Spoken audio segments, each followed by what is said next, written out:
Christmasaurus by Tom Fletcher.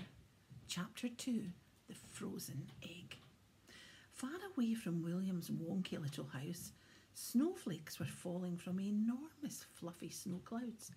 They were the thickest snowflakes you could ever imagine. If you were to stick out your tongue to catch one in your mouth, you would feel so full up that you wouldn't need to eat any dinner. That's how thick these snowflakes were. They weren't ordinary snowflakes because this was the North Pole, and in the North Pole nothing is ordinary. The snowflakes hit the ground with a thud that echoed back from the surrounding mountains like the constant drumming of a marching band. Thud, thud, thud.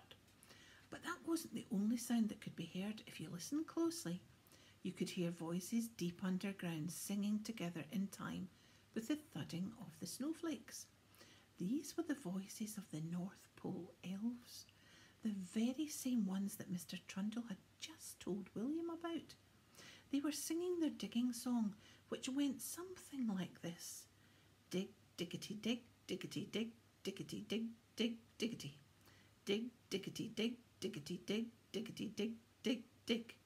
Oh, the dwarfs that dig for diamonds sing hi-ho, hi-ho, hi-ho, hi-ho. And all the fairies flying high all say hello, hello, hello, hello. But we're not fairies or dwarfs. We're Santa's elves, of course. And the reason why we're diggity, digging through the snow, we're digging up toys and games and stuff. We'll keep on digging, though most of us can't feel our fingers, can't feel our toes, but we'll keep digging through the ice and snow. The elves made up songs like this all the time. In fact, the elves of the North Pole didn't speak normally at all, ever. They only spoke in rhyme. For example, if a North Pole elf wanted a glass of orange juice, they would never just say, "Can I have a glass of orange juice, please?" The elf would say something like, "Can I have some orange juice, please? Freshly picked and freshly squeezed. Peel off the skin and pop out the pips and give me extra juicy bits." Or, if a North Pole elf were to say good morning to another North Pole elf, they would say, "Good morning, fellow North Pole elf. I hope your day brings lots of wealth. But if it doesn't, don't worry yourself. Be thankful that you've got your health." They had rhymes and songs for every occasion and were making new ones up all the time. Some were rather good and others were awful, but they would sing them just the same. On this particularly chilly December day of digging, there were 8 elves out in the ice mines underneath the snowfields of the North Pole. Their names were Snozzletrump, Specklehump, Sparklefoot, Sugarsnout, Starlump, Spudcheeks, Snowcrumb and Sprout. They were very small, just as Mr. Trumbull had said, only about as tall as your left knee, and they all wore the most wonderfully peculiar clothes.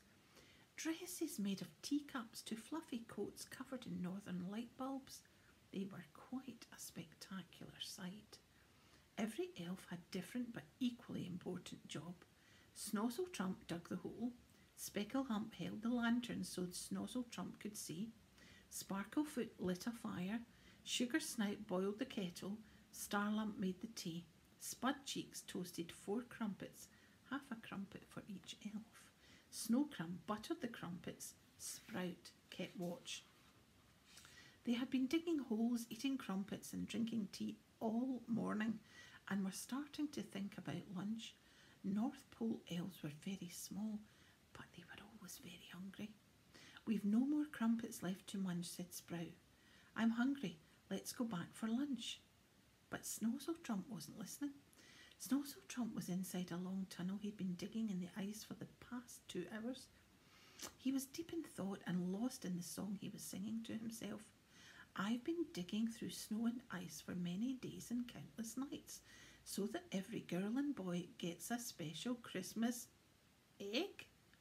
There was a great gasp from all the elves. Spudcheeks even dropped his half crumpet in the snow, buttered side down. "That line didn't rhyme," chimed Snowcrumb from the back of the concerned group.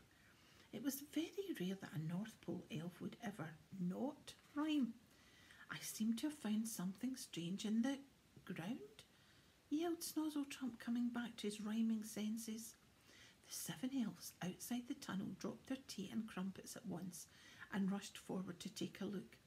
Specklehump adjusted the great brass lantern he was carrying on a long pole so that it shone its light over their heads.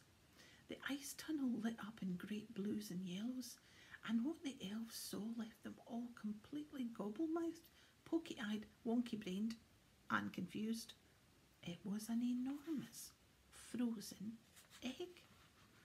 Most of the elves were more than 200 years old and had seen all sorts of weird, wacky things in the North Pole, but never ever had any of them seen an egg frozen in the ice. They started whispering and gossiping to each other, in rhyme obviously, trying to get a better peep at the most beautiful shiny shell of the egg, which was sticking halfway out of the ice. As they all nudged closer, there was such a kerfuffle that an argument broke out between Sugarsnout and Snozzletrump, which to you and me would have sounded rather like a chirpy duet. It went a little like this. "There's an egg under the snow. How did it get here? I don't know. We'll dig it up. Let's take it back. Dig it up, but it might crack.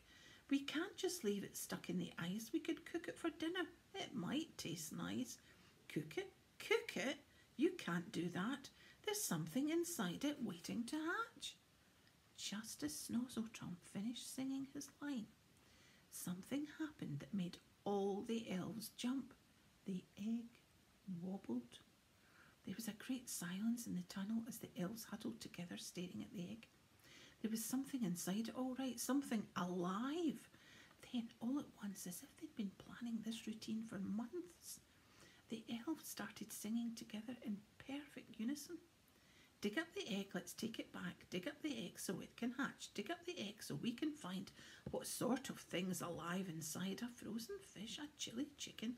Santa will know, so let's start digging."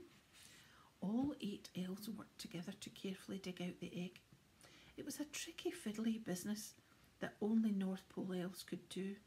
If humans had found the egg, it would have been squished flattened like a pancake. But the elves were gentle, expert diggers. Sugarsnout used the steam from the pot of tea to melt the most solidly frozen layer of ice. Snowcrumb used his buttery crumpet knife to gently chip away pieces of ice from around the egg. Starlump brushed away the loose snow, while Sprout hopped up and down excitedly, shouting encouraging rhymes to help, with a mouthful of crumpet, of course. After only 15 minutes and 22 seconds, the stuck egg popped free from the ice. All the elves took their wonderfully thick coats and scarves and wrapped them around the giant egg. It was taller than an elf standing on each other's elf shoulder, fatter than 3 elves, and heavier than all 8 of the elves put together.